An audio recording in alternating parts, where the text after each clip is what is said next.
Well, folks, welcome to one more edition of Politics and Right. I'm Egberto Willis, your host. Sorry for whatever it is that was occurring. I haven't a clue. In fact, I can't even hear my playbacks when I am doing the video. So it's going to be interesting to see how I work that out because we can't start over because we are streaming. But I am trusting that all is working and the videos are going to play okay. But anyhow, how are my peeps doing?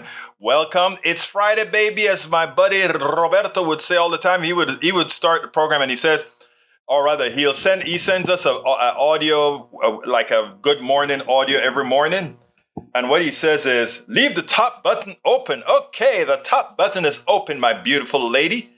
Or which one? This one here? There we go. It's open. Para ver, estoy abierto. All right, it goes like this. He says, it's the weekend, baby. That's what he always calls. And then he says, when he's done, he'll say, pausa y volvemos. That means, all right, I'm on pause now, and we shall return. Anyway, I had a late start trying to rush back here to the studio from KPFT 90.1 FM. But we are okay. And as I speak with you right now, I am moving videos from one directory to the directory that we can actually see here. So I ask you so kindly to bear with me as I get these things all sorted out. Because as you know, sometimes we just run late. But you know, the show must go on. We must continue to provide you with what you are here for every day at 3 Central. So I am moving files as we speak. I think I got them moved, and I think I'm going to be almost ready to get started. The one problem that I have is I can't hear what I'm playing, so I'm going to be on faith that it's going to work just fine when I start playing them. But I want to start the program today by saying, ¿Cómo están todos mis amigos? Espero que todos están bien. I hope everybody's doing fine. Welcome aboard. AVQ is in the house. Alistair Waters is in the house. Eric Hayes is in the house. Who else have we got here? Yvette Avery Herod, nuestra preciosa Yvette Avery Herod is with us.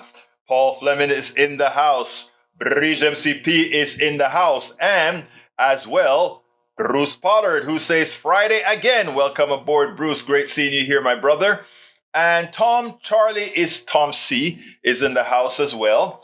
And I think I got everybody. Let me go scroll down. I think I got everybody. Okay, let me start with what you guys have to say.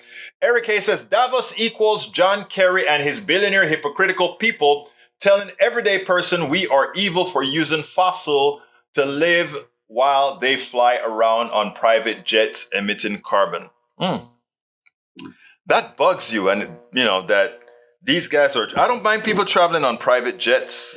I don't mind people flying in airplanes. The idea is not the individual. The idea is the policy, right? So that's a false argument that the right wing tries to bring up to kind of muzzle or to try to fuzz what we're trying to attain here. While we're transitioning, it's okay to use what we are using. I mean, that's just how it is. All right. Alistair says, got the 5-year-old, so we'll be listening more than talking.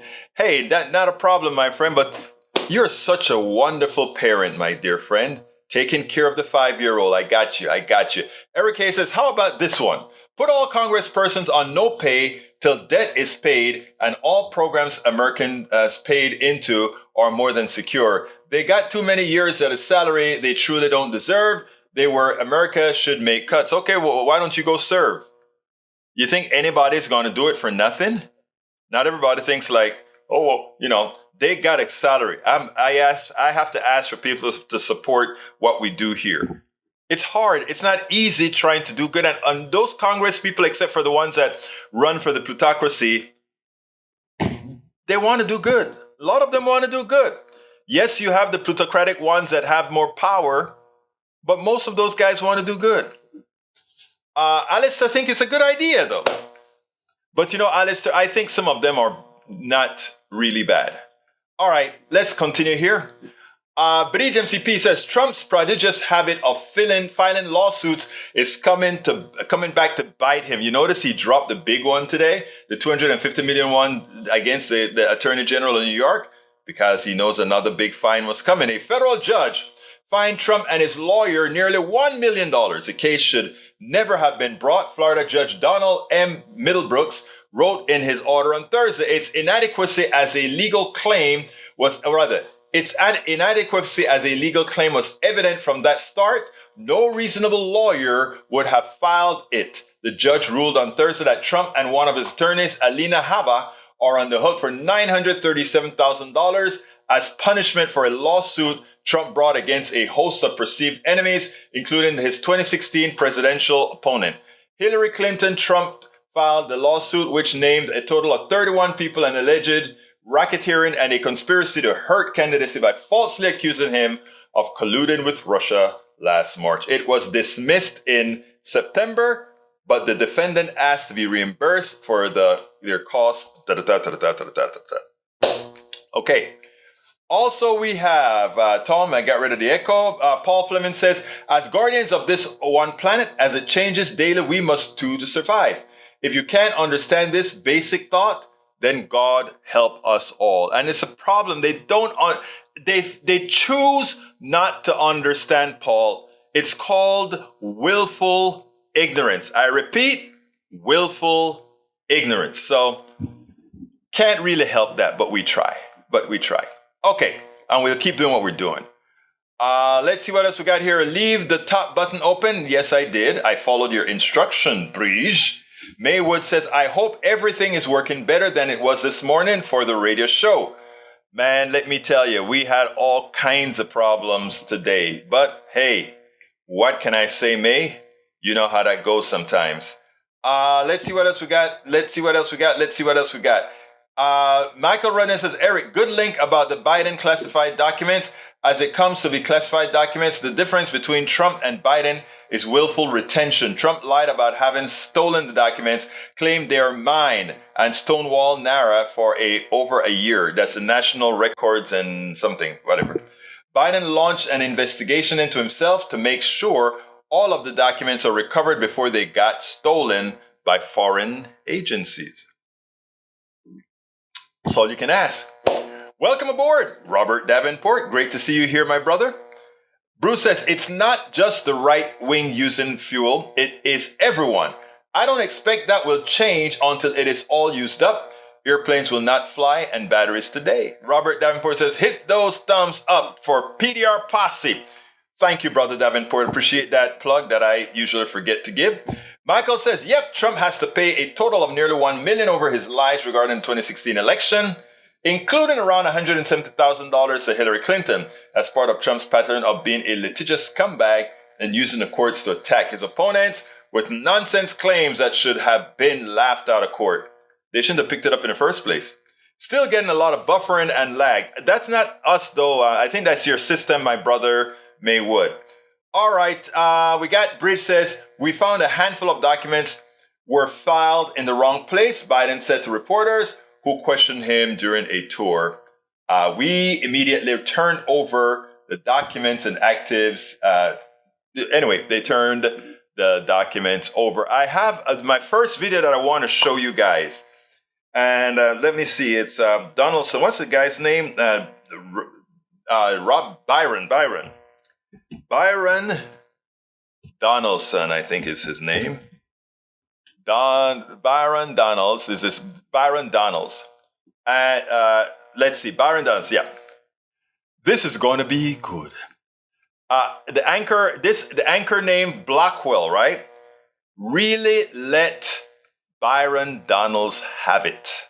And I want you guys to listen to the interview, and then we'll take it on the other side. Now, I am not sure if I can hear it, but let's go ahead and I'll tell you what, let me set this up right because I'm going to cut this and extract this the right way in a little bit.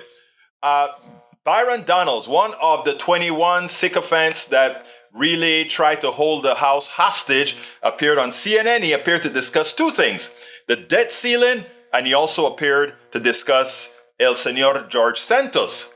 And what Blackwell did to him made an utter fool out of his hypocrisy. I want you guys to listen to this, and then we'll take it on the other side, because this is one that you've just got to see. Check it out. We'll get into committee assignments in just a moment. But Congressman, first, thank you for coming. Let's talk about the debt ceiling. We hit it today. Default comes in June. Why connect these two? Congress has already run up these bills, has passed legislation, has spent the money, spending the money. Why not take care of that and then have a separate conversation that most Americans would agree is necessary about handling spending? Well, the reason why you don't separate the two is because the only reason you're hitting the debt ceiling this fast is because of all the reckless spending that has occurred. So if you're going to increase the allotment of your ability to borrow money, you should address your spending habits. Look, and that's not a political statement. That's a business statement. My career was 17 years in the financial industry. My first stop in my career was as a banker, where I actually underwrote credit obligations and decided that we were going to lend money to small businesses. So you don't just get the ability to just expand the credit card without having the necessary spending reforms. And if you read the reports from the credit agencies, are they concerned about Congress's ability to act? Yes, but they're also concerned with Congress's lack of ability to control its spending in a meaningful way. We should be doing both at the same time.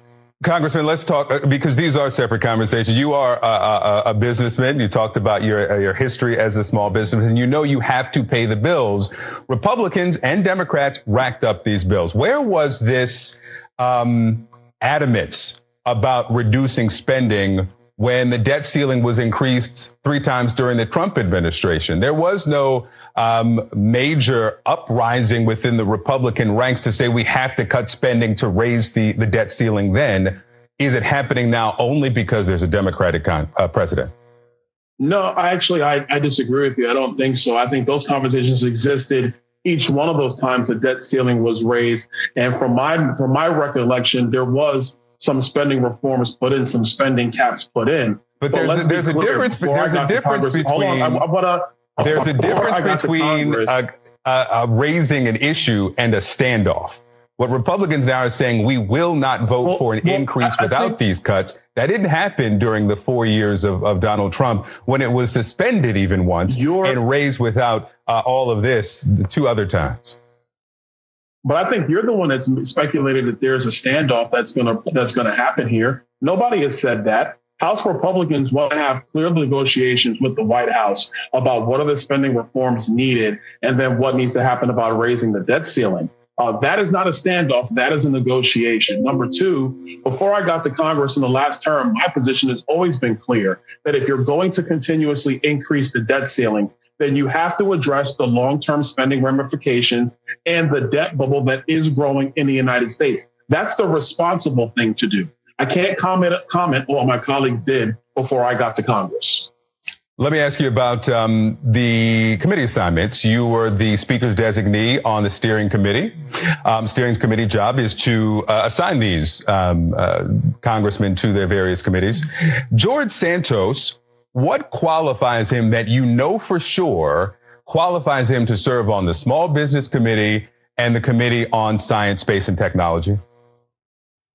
Well, listen, that process of committee assignments is one where the members list the various things that they want to serve on and want to do in their time. Specifically to George and his situation, that's something that is really not my ability to get involved with, because that's between him and his voters. But every member of Congress is actually placed on committees. That's how the process works. We're going to place him on committees. And then if something else happens down the line, then we'll revisit that decision.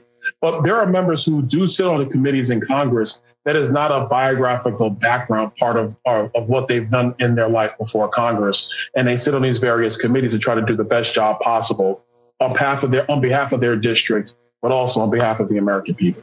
You have not joined some of your Republican colleagues and, of course, most Democrats that we've heard from who are calling for George Santos to resign. Do you think that he can serve effectively? I think it's going to be difficult, no doubt about it. But again, if he has the wherewithal to deal with, these things that have been caused by him and other things and still do his job, that still remains to be seen. About the growing list of people calling for resignation, no, I've not joined that. simply because I don't think that that's the job of another member of Congress to say or call for. I think that's something between him and his voters. He has to deal with that on an individual basis. Well, I will say that you called for President Biden to resign, and 84 million people voted for him. Now, how do you like that pardon shot? Well, you think the under 1 million voters in his district should have a lot to say as whether he should continue serving or not, and whether he should resign or not. Of course, as they're asking these people are saying he needs to resign. But then he threw the dig. Hey, Representative Donalds, 84 million people voted for the president. And you, Donaldson, you said the president should resign. Where is the consistency? I thought that was beautiful. Imagine if all our reporters were being journalists then. We would have never had a Donald Trump. We would have never had a Ted Cruz. We would have never had a Marcos Rubio. Just think about that. Finally, an attempt at some sort of good reporting. Thank you so kindly, Senor Blackwell. That is how one conducts a real interview, and also not allowing yourself to be snowed. Notice how he got him not only on the Santos issue, but on the debt ceiling. When Trump was in office, you guys just kept on raising the debt ceiling. You never try to hold up anything. You never stopped spending. You kept on giving tax cuts that were going to be paid for with debt.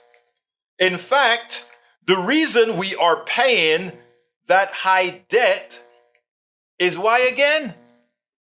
Because you gave a $1.3 trillion tax cut. Absent that $1.3 trillion tax cut, guess what? Hey, we could do a lot more. So folks, you have to be careful in all of this. Let's see what my peeps are saying now. From Michael Rodnan, I read that one already. MAGA from Paul Fleming says, MAGA Republicans, how do you feel about the people who you voted for wanting to have a 30% national sales tax while paying the rich another tax break? Thinking before you vote matters. It's funny because that's what they want. They want a 30% sales tax so that the billionaires will pay, guess how much in income tax? Zero. That's the kind of things we're talking about. And these people still protect them, and they vote for them, and they would fight for them. It's amazing. It's called an enslaved mind. And I kind of touched on that on my program earlier today. I'm going to read a little section of it in a minute. Actually, you know what? Before I get to the other one, let me see if I have some things to read here. Danielle says, y'all just showing your hypocrisy in sharp relief to the American people. Really? Don't see it. Paul Fleming said, near the MAGA Republicans, how do you feel about the people you voted for? That was repeated. Let's see. AVQ says, Paul, sales tax is a regressive tax that hits the poor the hardest. It is really a bad idea. I agree. Bree says Santos is body, a vote, nothing more. And you know what else he is? He is Trump's in the minutia. Think about that. Bree also says not something Congress should say. Continuing my reading, I've got Robert Davenport says these are terrorist tactics being employed by the Republicans, but he called them Republic clowns. Negotiating over the debt calling is a crooked as what Matt Gaetz and company did to McCarthy. Let's see if the House Democrats cave. They better not. AVQ has some info. Let's see if that is something to be placed on the screen. Sales tax. Yes, House Republicans, a bill to create national sales tax, eliminate the need for IRS. Funny. It's true, but it's funny. It's so funny. All right. Let's see what else we got here. Dem said they won't play ball. I hope they don't. I say, how do you play ball with these guys that don't have any? Oh, Bridge, how dirty of you. AVQ says, Paul, there are about 500 lethal accidental shootings per year in the U.S. You see the gun crowd talking about this? We're losing one a day over this. More than one a day, brother. More than one a day. Egberto gaslighting on tax cuts. No, I'm not. I'm telling the truth. I know you can't handle it, but that's what I do, Brother Hayes. E2247 says, Supreme Court Marshal report says the leak of Dobbs' draft opinion might have been a federal crime. Well, it's going to be a federal crime against one of their conservatives. But SCOTUS kept the investigation in-house. Did it tell the FBI not to investigate? On what basis? And why did the FBI apparently stand down? They should not have. All right. What's the phrase? The most dangerous gun is the one you're pretty sure is unloaded. Or something close to that. I get what you mean, because you're so sure you don't check it again. Very good one. Eric says, bad orange man, tax refund, Biden tax bills to pay for all. Poor thing. When the mind is enslaved, let me give a little talk here. I'll save that. I'll save that. All right, Daniel Little says, May Wood, yep, you don't get to have your cake and eat it too. Pollard says, it is not exactly gaslighting because it has truth. It is the truth. Thank you, Bruce. You're a good man. Paul Fleming says, I am happy to learn that the DOJ don't have to cooperate with the House Republicans about ongoing investigations. And Breach acknowledges that she's a bad girl. AVQ says, conservatives don't want to hear this, but tax cuts for the wealthy don't pay for themselves. It never did. The Laffer curve was always a lie. It was always a laugher, right? No, they don't, Paul, but it may have to go to court. Lee Grant says, hey, y'all. Lee, I waited at the studio. I just knew you were going to walk into the studio. I knew you were going to ring the bell. And I knew Rourke is going to say, Egberto, you have a guest on the outside. And I knew I was going to be opening that door and seeing Brother Lee Grant and give him a big hug and a back slap and say, Brother Lee Grant, welcome to KPFT in studio. But I waited in vain. He never showed. I'm hurt. I'm very, very hurt. Anyhow, continuing, Robert Davenport says, Bridge map is on target. You can't cave into their fantasy. You can't negotiate with dishonest people lost in self-delusion. And in a certain level of crazy, certain level of crazy there. There's a certain level of crazy. All right, Bridge, they don't have to give to Robert P. Davenport. Exactly. Lee Grant says, keep an eye on Atlanta tonight. Antifa is planning peaceful demonstrations. I will keep my eye on Atlanta tonight. I promise. Sorry, E, my car was in the shop. Okay. I'll wait for when your car is not in the shop. Don't forget noons, Monday, Wednesday, Friday. Wednesday, I think KPFT, I'm getting preempted next Wednesday for a manager's report or something like that. I think that's what they're going to be doing. Can you believe they preempted one of my shows, man? I'm so pissed. Actually, I'm not. All right, let's continue here. Excuses. You hear that, Lee? I think you're going to have to fight with Brother Rodnan because he's accusing you of giving excuses. All right. Let's go to, what time is it? It's 29. Let's go to the second video. This one is Eddie Glaude on MTG. MTG is a disgrace. And it even touches Eddie Glaude. Because Eddie Glaude understands the clear and present danger, not only for Congress these guys are, but for the entire community. Check this out, and then we'll take it on the other side. Eddie Glaude, I don't even know what to say. Homeland Security, I think, connotes participation in protecting the homeland. The list that I ran off of things she's associated herself with, these aren't the results of investigative journalism. This was a glance at her Twitter feed, questioning school shootings, calling Charlottesville an inside job, promoting conspiracies, talking about execution persecuting Democrats. We'll put the wildfires in the stupid category, but the rest are just downright dangerous. What does it say? What is Kevin McCarthy telling his voters? That he will reward this kind of nonsense. And remember what she said about January 6th, that she would organize it, they would have came, they won, they would be successful, and they would have came with guns or something like that. I mean, I used to think she was crazy as a Betsy bug. Remember, I'm from Mississippi. That's what we say. Crazy as a Betsy bug. But she might be smart as a fox. And what we see is that there's a kind of orientation that's being rewarded here. And it speaks volumes about who Kevin McCarthy is and who the Republican Party is. But let me say this. I was sitting here thinking about this as we were talking about in the last segment and now this. Nicole, we're not going to ever change until we hold the people we love accountable. Now, there's the politics of it all. There's what Kevin McCarthy is doing. He's a spineless politician. But I'm thinking about this, that people who know better eat dinner with folk. They love them dearly, and they know they hold these noxious views. They know they're out there doing this stuff, and they're not doing anything. They're not saying anything because they love them. And it seems to me until we get at that level of the intimate nature of this, I don't know how we resolve it.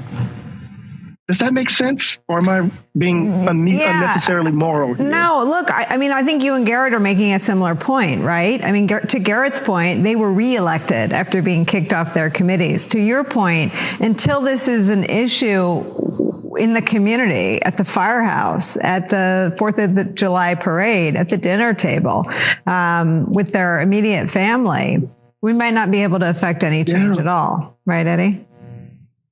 Absolutely. It seems to me. It's those moments when people who are not committed to this kind of ideological nonsense, but who stand by and stand by silently because they love the folk, because they're part of their neighborhood. And it seems to me it's that component. The 75 million who voted for Donald Trump, fine. The third of that number that are committed to violence, okay. But I'm thinking about all of those folk who circle around this, who aren't willing to come out and say, damn it, enough is enough. Because they love folk and they're willing, and the price of the love is the silence. And it has been the case, Nicole, since the founding of the country. I know that's too abstract, but I'm trying to get at something here, but I don't know. I love how Eddie decomposes all this stuff. Sorry about that. I missed that a little bit. Eddie knows how to decompose all of this, and it is sad. It is sad, but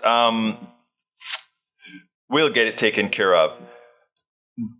He mentioned about us not speaking frankly to folk because we love them. The one thing I kind of explained to one of our callers today is we have to, irrespective of loving somebody, caring about somebody, we have to learn how to speak to them frankly, respectfully, civilly to get to them. I know it's hard to do.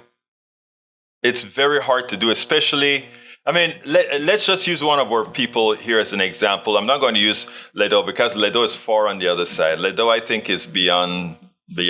But you look at somebody like Eric who knows how to rationalize. And but you also see the internal fight in our brother's mind that it is so difficult to give up on what's a patently a lie. And so you go ahead and you find all the misinforming sources that you can find to justify your current belief. Somebody has really gotten, you're wrong, but you can hold on a bit longer because there is corroborating information out there that will lie to you, that will misinform you, that will disinform you. And then give you that rationale to say you're right. Welcome aboard, Bo Licks. Welcome aboard. So, and Deborah Myers is in the house as well. Welcome, Deborah. So, like I told them on the program, you just have to keep steady, keep moving forward, and keep telling the truth. That's all you can do. Keep telling the truth. In the near term, Ledo is far gone. Yes, he is. Even if it's an act that he's putting on, I really am concerned about his well-being. I really am, and I'm not. I don't say that. I don't say that playfully. I really am concerned about his well-being because there's indoctrination. And then there's a type of indoctrination that creates that vicious cycle in the brain. And it almost knots the brain up that it really no longer is able to function appropriately and take it and function intellectually, that is. So, yeah, that concerns me. Anyhow, I want to talk about unions, but before I play the piece on unions, what I want to do is point out what I wrote today. I said, corporations win irrespective of party. Prosecutions for malfeasance down. Unionization down. So corporations are winning the battles over and over and over again.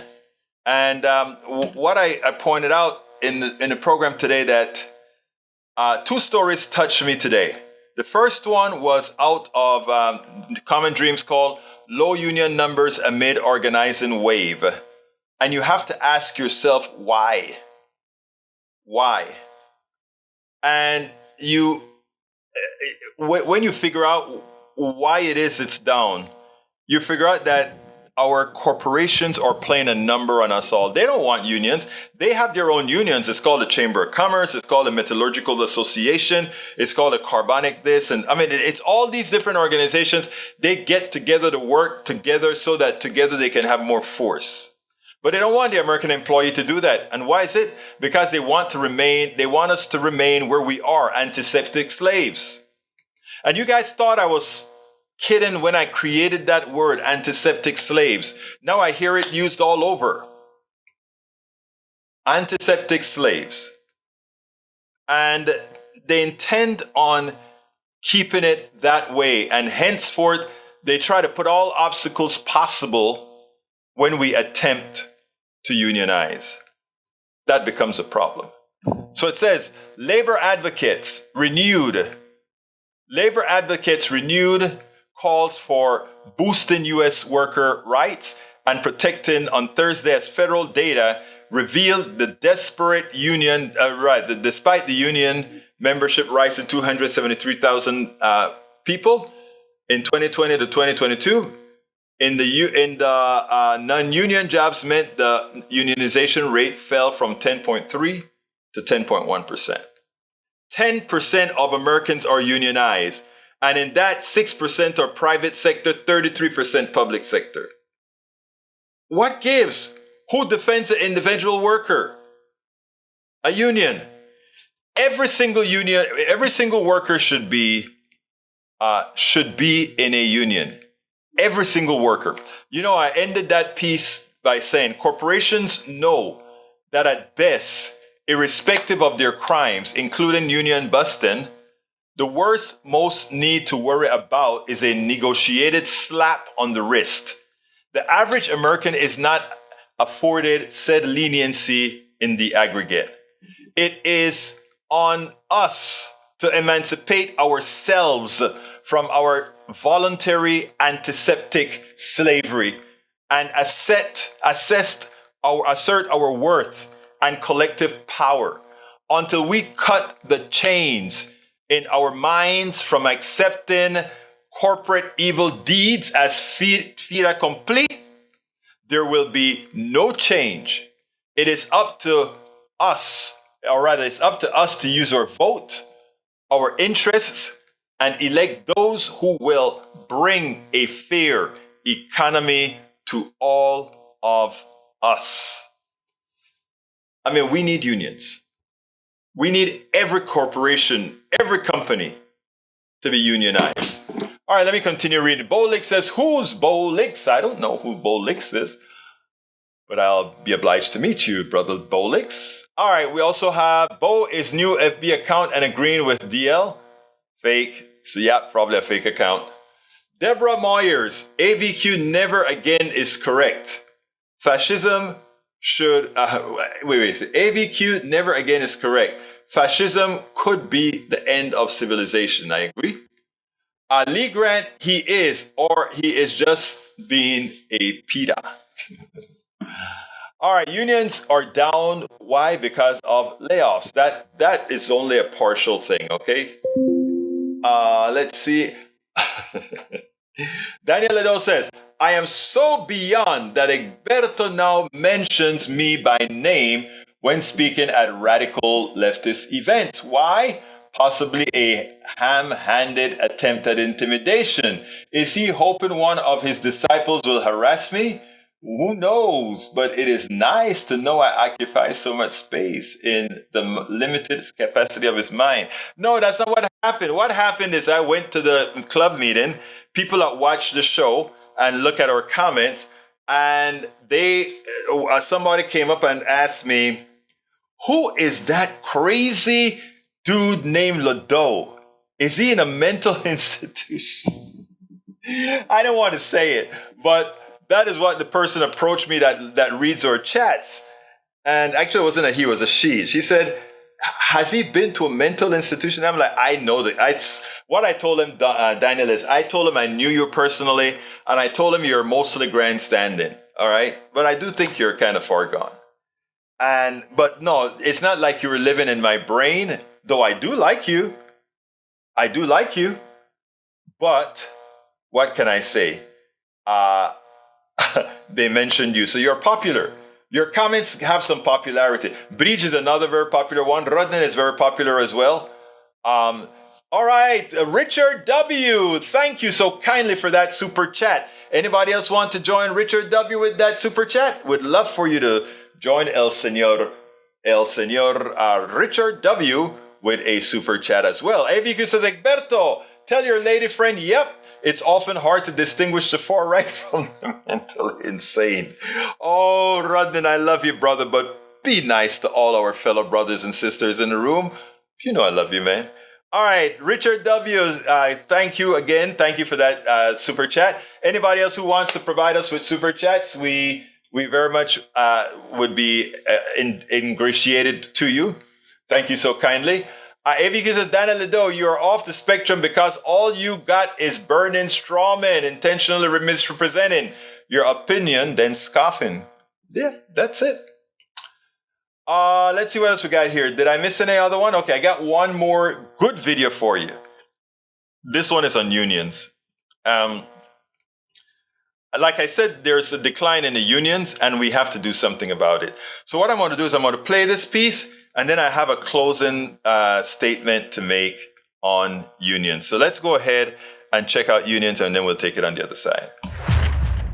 All right, a new report from the Bureau of Labor Statistics confirms union membership hit a record low last year. In 2022, just 10.1% of workers belonged to a union. That is a steep drop from the height of union organizing in the 1950s, where more than 1 in 3 workers were unionized. Joining us now, Liz Schuler, president of the American Federation of Labor and Congress of Industrial Organizations, known as the AFL-CIO. It's really good to have you on the show this morning. Joe, we'll have to look at how this impacts politics. Yeah, we will. But Liz, I wanted to ask you, we talked about this before.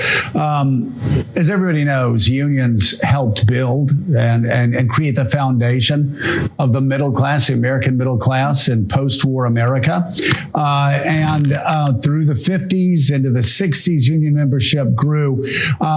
As the new president of the AFL-CIO, you've been going around asking, what do we do to grow our membership? How do we become more more relevant today. What are the answers to those questions? What are your members telling you? I know you want to talk to small businesses. You want to talk to big businesses. What are you learning? Well, you said it, Joe. This is the time we need to be looking inward and saying, how can unions be the voice for all working people?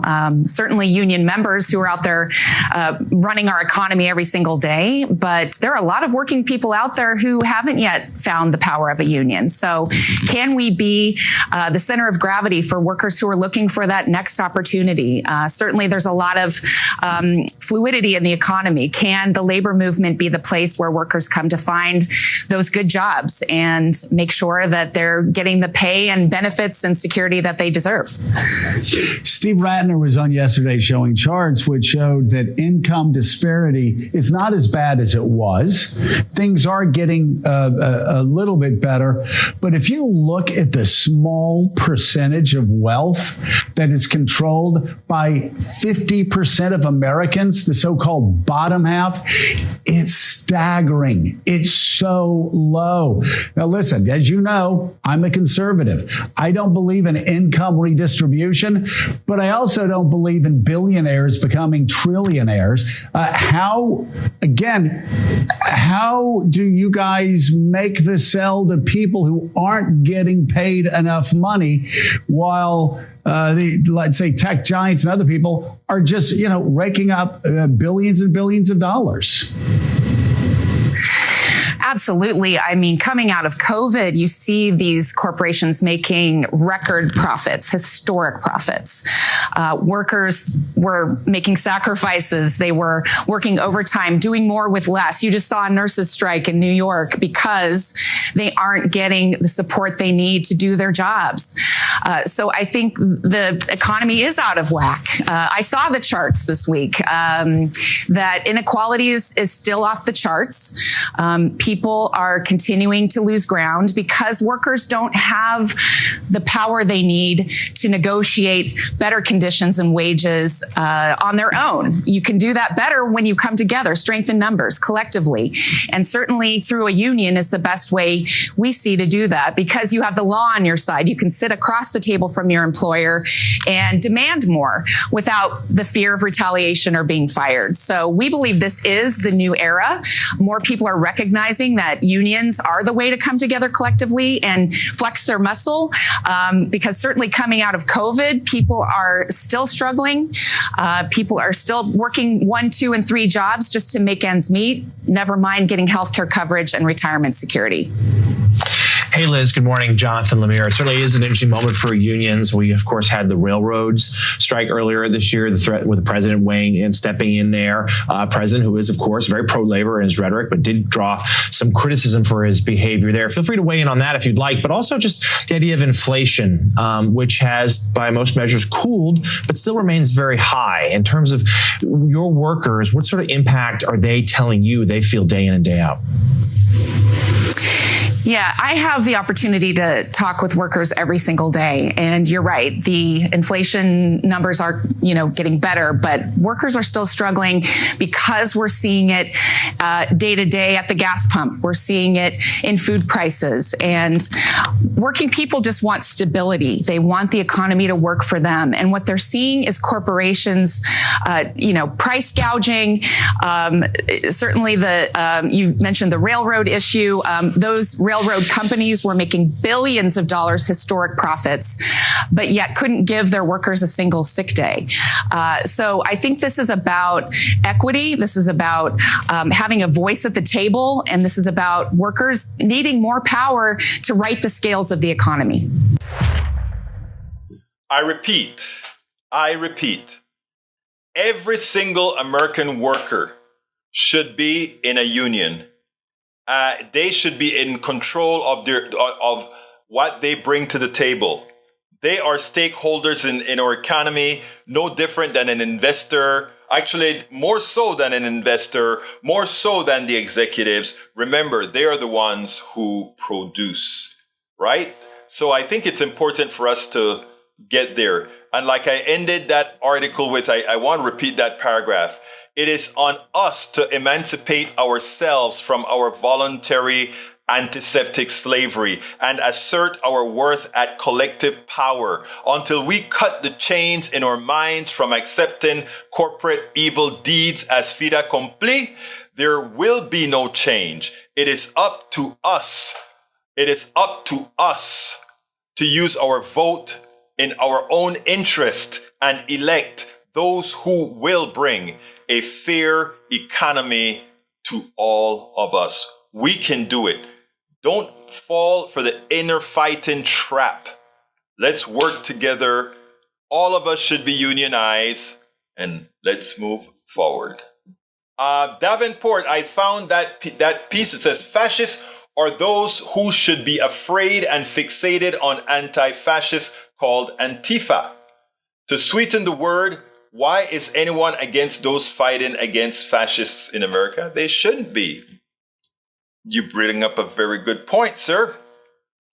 All right, let's see what else we got here. Evie, let's see what else. I need to scroll down. Bear with me, guys, as I find my spot. Florida's governor blocks African American studies. Does this mean that history isn't needed? Or is it a way to keep fear of others? That's what, it's all a trick. It's just a thing to keep fear into people. Yes, Yvette should make a comment on the unions. She knows that I'm 100% behind unions. Tom C says, does free stuff include government subsidies and tax breaks to corporations?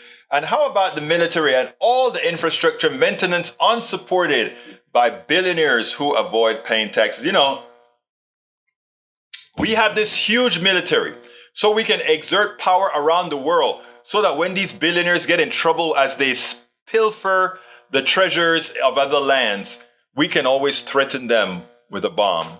That's what it's all about. Daniel Ledo says, to be fair, Egberto occupies a bit of space in my brain as well.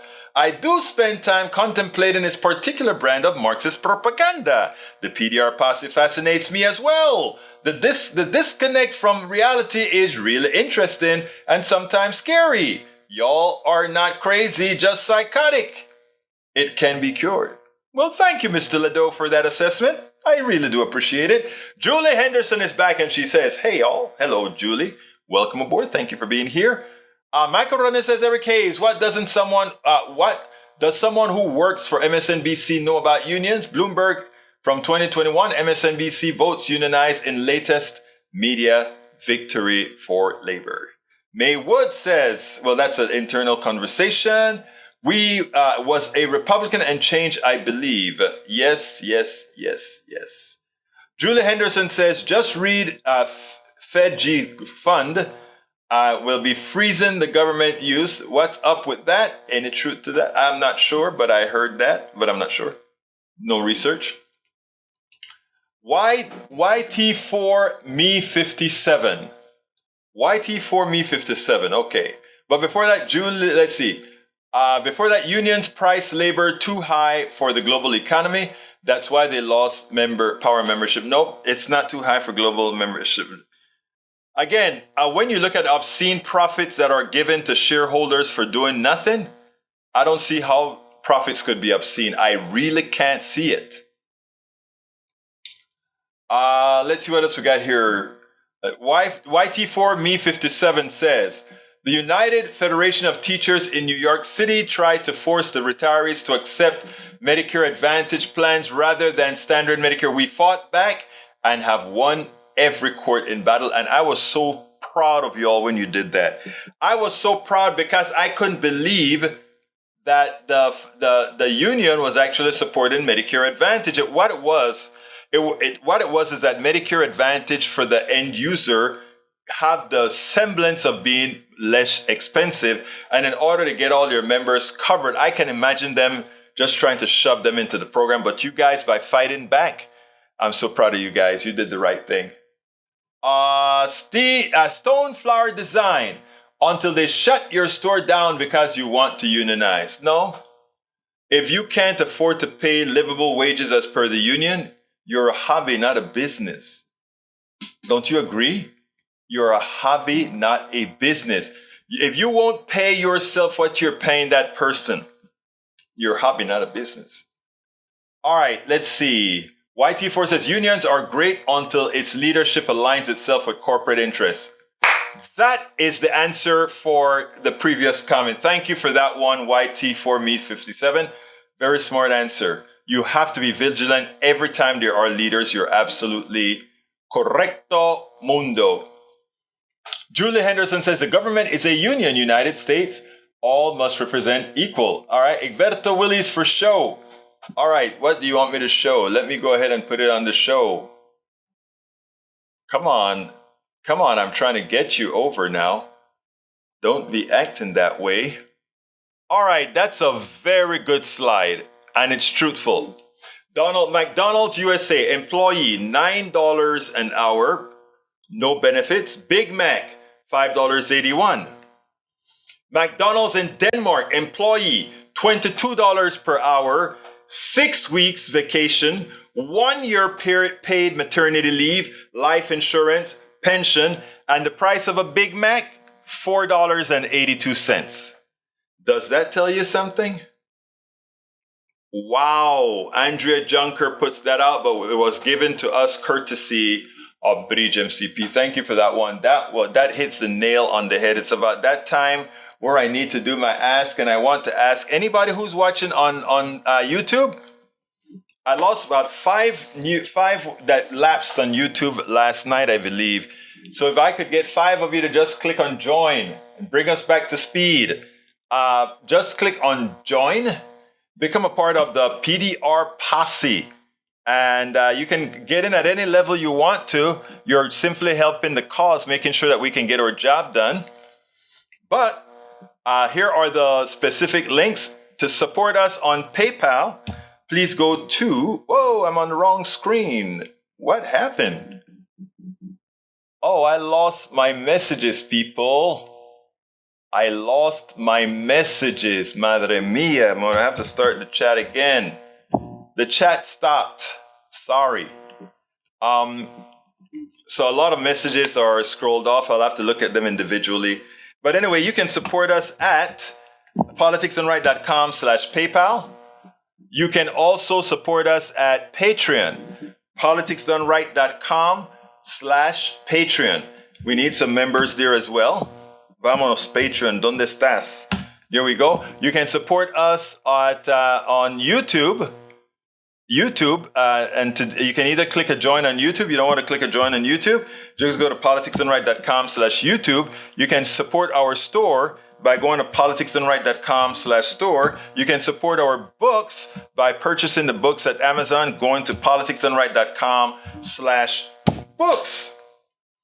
And all these links where you can provide support to Politics Done Right can be found at politicsdoneright.com/support. politicsdoneright.com/support. All right, Davenport says, Biden shafted the rail workers just like the House Dems will shaft their voters by caving to debt ceiling terrorist threats from the Republic clowns. We'll see, Robert. I hope you're wrong. I really hope you're wrong, but you're right about the railroad stuff. It had us all believing that, oh, they got a good deal. They still didn't get not even 1 day of paid vacation.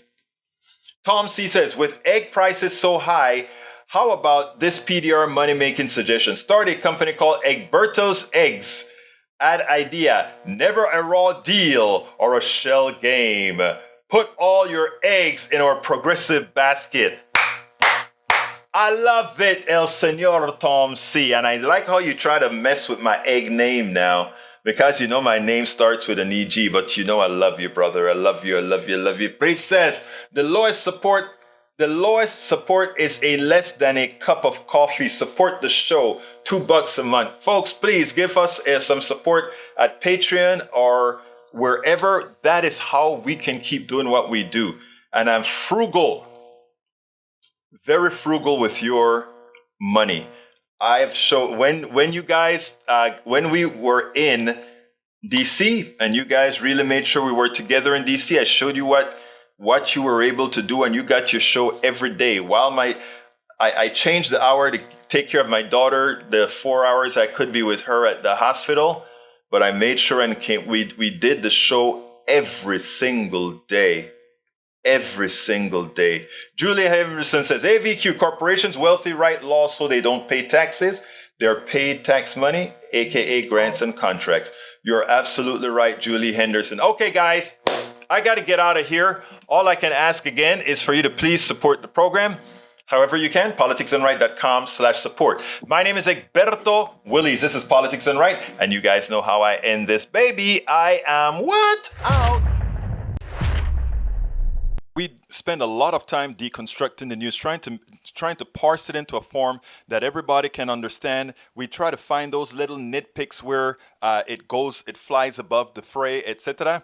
If you really like these videos that we do, I want to ask a big favor. Please go ahead, number 1, subscribe to our channel, and number 2, please join if you can. Thank you so kindly for watching. Keep watching. Please remember to share. We must populate the entire internet with our progressive message, a message that we know is what most Americans say that they want. So help us, please join.